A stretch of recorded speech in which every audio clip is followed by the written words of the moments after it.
So I'm really excited to be back in the Nebo School District today on Veterans Day to talk about a little of my own story and also celebrate the veterans of our country.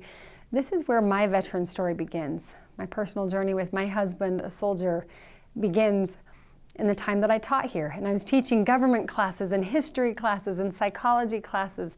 It was an election year then as well, a presidential election year. So as I drive down I-15, as I get off in Spanish Fork, just so many memories come flooding back to really my roots, the roots of our relationship, my husband and me, our service to our country. I taught here before I even had my own family. These kids were my kids. These students I taught. One of them is a teacher here now, Jenny Dunn. She teaches English, and that just warms my heart to know, she's taken on that profession. But it means so much to me to be here. A lot of reflection in my mind, not just over the past 2 years since my husband died, but the past 17 years of his service and the influence that his service had on me, and hopefully that I can have on others. Good morning, Eagles. Welcome to our virtual Veterans Day Assembly. Today, we are honoring 3 of our very own Maple Mountain veterans, Mr. Tom Porter, Ms. Denise Bellarda, and Mr. Scott Nilsson. They have all served in different areas and aspects of the military, and we are so grateful for their service.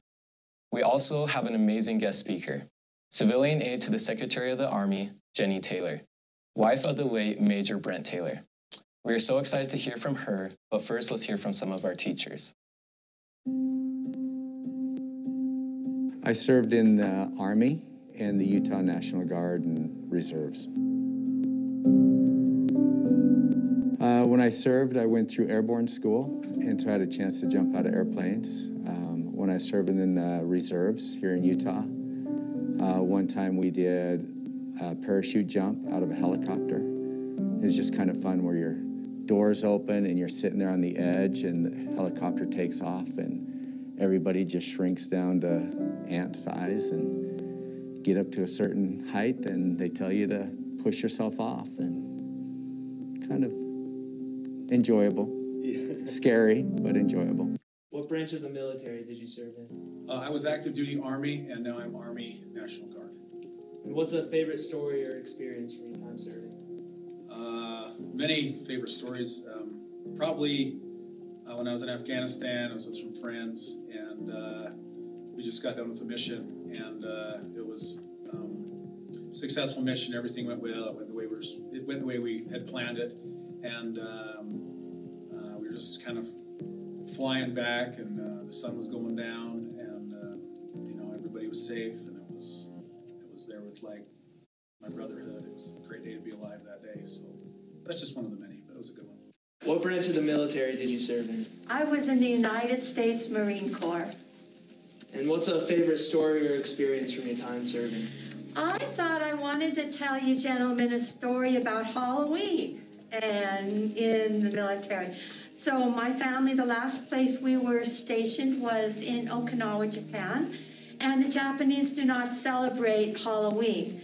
But at Halloween, what they allow on the military bases in the housing areas where we live is they allow the Japanese children to come in and trick-or-treat with the American children. So our first year there, what our experience was on Halloween, we had 500 kids come by our house on Halloween evening. And that was totally amazing. I've never seen so many kids all at one time in my entire life. And that was a huge number to prepare for. Anyway, so that would be the experience I wanted to share with you. And that's a very happy memory. But all those Japanese children. Anyway, thank you. Thank you so much, teachers. We are so grateful for your service and for all that you do. Next up, we have our amazing guest speaker, Jenny Taylor. Jenny Taylor is a proud wife and widow of Major Brent Taylor, a Utah Army National Guard soldier who was killed in action in Afghanistan in November of 2018. Long before Brent and Jenny knew they loved each other, they both knew that they loved America and had a desire to serve their community and their country. Ms. Taylor began her career teaching history, government, and psychology classes right here in Nebo School District. She had a passion for helping today's youth prepare to be tomorrow's leaders. She now serves as a civilian aide to the Secretary of the Army for the state of Utah, acting as a connecting point between soldiers here in Utah and the Department of the Army in the Pentagon. Ms. Taylor's most important job and greatest joy is being a wife and mother to her 7 children, ages 3 to 15 years old. Good morning, everybody. It really is a joy to be with you here today. Even though we can't all gather together in the gym or auditorium for an assembly, I'm grateful that your school is taking the time to pause on Veterans Day and take a few minutes to talk about what in the world Veterans Day is all about. Some of you might remember this from my introduction, but I actually used to teach right here in Spanish Fork. I was a high school teacher, a middle school teacher, and a junior high teacher before my kids were born. And I taught history, government, and psychology. So as I walk through these halls, I feel like I'm right back at home. I want to jump up to the whiteboard and start giving a lesson and asking a lot of questions. So I want you to pay attention for a minute because that's exactly what I'm going to do. It's not a test that you'll be graded on, but it is a test I want you to think about. As I ask you these questions, I want you to really think through the answers, maybe talk to the kid next to you about what their answer is, and hopefully by the time we go through this series of questions and get to the last question, you'll know exactly how to answer. So the first question is, what in the world is a veteran? We celebrate Veterans Day, but what is a veteran? A veteran is anyone who has served in any branch of the military at any time, for any length of time, anywhere around the world. So there might be a veteran that serves right here in Spanish Fork, Utah. There might be a veteran that's been overseas. It might be a veteran who's living or deceased. It might be someone who served 100 years ago or is enlisting today. When you think about Veterans Day, you've got to separate a little bit in your mind from Memorial Day. How many of you are familiar with both of those holidays? You can raise your hand even though I can't see you. You're probably familiar with Memorial Day because you get the day off of school. And Veterans Day is a day that you at least get a 20-minute break from class so you can come to assemblies like these.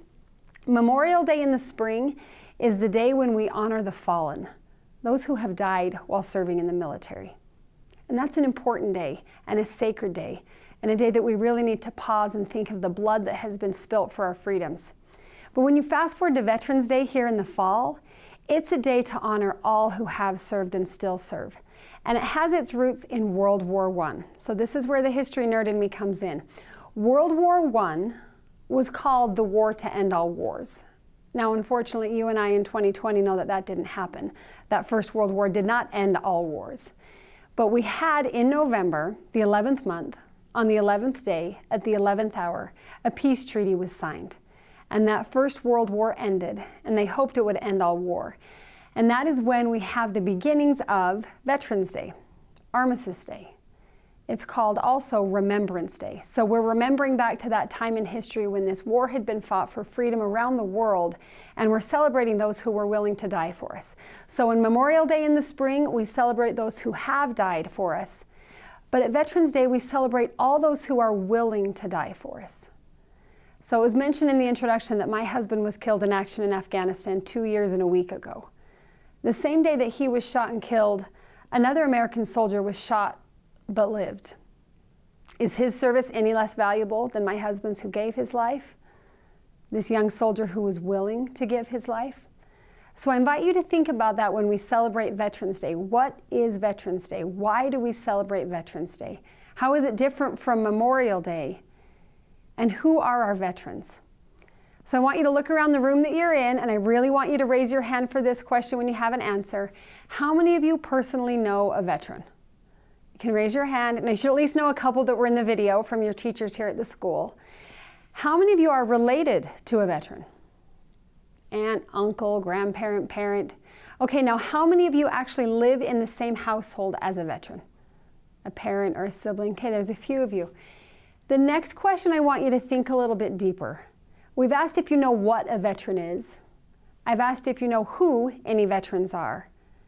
But do you know anything about any veterans? Do you know anything about any veterans? Do you know who they are? Where they served? What branch they served in? What parts of the world maybe they've served in? What job they had while they were there? Have you ever asked a veteran why they served? Have you ever asked why they maybe enlisted in the Army or went off to boot camp with the Marines? I invite you to think about that today, and then I challenge you to find someone today, Whether you can ask him in person or send him a text, find somebody on social media, ask a distant family member on the phone if you know how to actually make a phone call. But I want you to think of a veteran you know or know of, and I want you to find something out about that veteran. What do you know about that veteran? Veterans Day around the world is often known as Remembrance Day, but we can't remember the things we don't know. For example, I can't remember going to boot camp because I've never been there. I can't remember going to war because that hasn't been my job. I can't remember what it's like to be separated from my family while fighting for freedom in a distant land. I can't remember that because I haven't experienced that. But I can ask someone who has. Raise your hand again if you live with a veteran currently, someone in your own household is a veteran. Look around you. That's a really small number. Less than 1% of the American population is in the military right now. Less than 1%. So that means only 1% currently remember what it's like to have done those things I just mentioned. Now, if you add all the veterans who are still living but not currently serving, we might get to 7 or 8%. 7 or 8% of America has the memories of what the price of freedom really looks like. Have you ever asked them to share those memories with you? Have you ever said to your dad or your neighbor or your aunt, hey, why did you join the military? What was it like? What did you learn? How did your time in the military affect you out of the military? How has it affected your family, your career, your personal outlook on the future of this country? We talk a lot about the importance of thanking a veteran, and I think we should. I'm the kind of person, maybe at the airport, I see a man or woman in uniform, I'm gonna go up to him and say, thank you for your service. I'm gonna have my kids write him a note on Veterans Day, hey, thank you for your service. And that's great. But if we stop there, we can't really honor them because we don't have their memories of the service they provided in our behalf. Going back to that 1% concept, 1% of American citizens currently serve in the military. That means 1% of this country provides the freedom for the other 99 of us. 99%. There are 99 of me, regular, everyday American citizens enjoying freedoms, liberties, and the chance to pursue happiness, all because of the service of each one, man or woman in uniform. So I challenge you on this Veterans Day to find someone that is a veteran, whether they're still serving or have served. Find something out about them, about their service. And if they're a little hesitant to tell you, because veterans often are, they don't serve for the glory or so that they can sit down and tell you all the war stories, gently remind them that you'll never know what the price of freedom is like if they don't tell you. You'll never be able to appreciate the sacrifice they've made if you're not aware of it in the first place. And so to any veterans who might be listening, I invite you and encourage you to share your stories. It's important for the rest of us as Americans to honor you, to remember not only you individually in the service that you've rendered, but the price of freedom that has been paid for almost 250 years in this country. So you think about that question. What is a veteran? Who are the veterans you know? Do you know anything about those veterans? What has their service in the military done for the rest of their lives? I'm going to lead you to one more question I want you to really think about for the next few minutes. It's a question I've had a lot of time to think about in the past couple of years. But before I ask that question, I'm going to back up and tell you. While I was teaching here in Spanish Fork, I was set up on a blind date with a young man from Arizona. A young man who had grown up loving his country, majoring in political science, eager and desirous and ambitious to change the world by serving his country. Shortly before the time that we were set up on a blind date, the attacks of 9/11 had happened. The Twin Towers had fallen. Terrorists had struck on American soil for the first time in our lifetime and for generations. And this young man, whose name was Brent Taylor, felt something within him motivating him to want to serve in the military. And so he did. We were dating. Dating got more serious. We got to the point where we knew we wanted to spend our lives together, but we knew this path would involve service to our country. On a Saturday in June, he proposed to me, and I said yes. And 3 days later, we walked hand in hand into the Utah National Guard headquarters building. He raised his hand to the square and took the oath of enlistment as a United States soldier.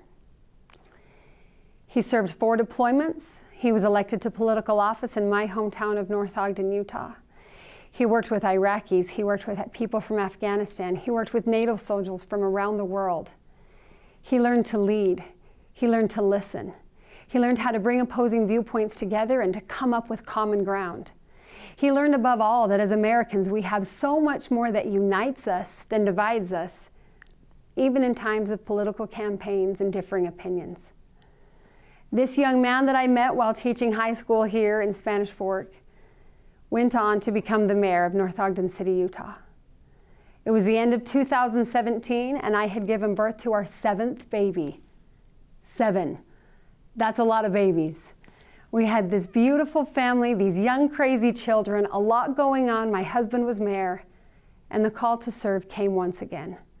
And he was needed not only just here in Utah as a National Guardsman, but his service was needed back overseas in Afghanistan. It was a call he didn't hesitate to answer, and I didn't hesitate to support him. He went to honor not only our family, to protect not only our way of life, but to bring honor to all those who had gone before him.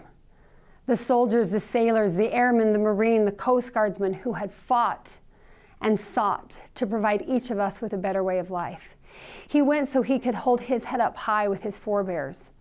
He went so that he could protect the American way of life and the chance to have opportunities and freedom, not only if you happen to have American citizenship. He deployed in January of 2018, and on November 3rd of 2018, I got a knock on my front door from 2 Army officers in full dress uniform, coming to tell me that he had been killed in action that morning. Now again, Veterans Day is not just a day to celebrate the dead. It's not just a day to celebrate those who have given their lives for us. My husband's military service has a lot longer history than just the day and the way he died. But his service is symbolic of the service of hundreds of thousands of others. Like that young soldier who was with my husband the day he was killed, it's not just those who do die for us, but those who are willing to die for us. Every day they put on that uniform, every single veteran across America and around the world, when they put on their uniform, they're telling you and they're telling me they're willing to die for us. Think about that. That's what Veterans Day is all about. And that brings me back to my last question. The question I've asked myself hundreds of times. The question I'm sure my mother-in-law has asked herself hundreds of times. The question I need you to ask yourself, and the question that only you can decide. And that question is it worth it? Is it worth it? Is it worth the blood that has been spilt, the lives that have been risked, the challenges that have been faced, the sacrifices that have been made, the families that have been separated by the service member needing to go answer that call to serve, not just here, but around the world? Is it worth it? My answer is yes. The price of freedom is incredibly high, but what if that price were not to be paid? When you think about Veterans Day, when you get to know a veteran, when you look for ways to do more than just say, thank you for your service, I would invite you and encourage you to think about honoring those who have served by living a life of honor yourself. You decide every day whether or not their service is worth it. They're willing to die for you to have the freedom and the opportunity to live the life you get to choose to live. So will it be worth it? You're the only one who can decide. Thank you.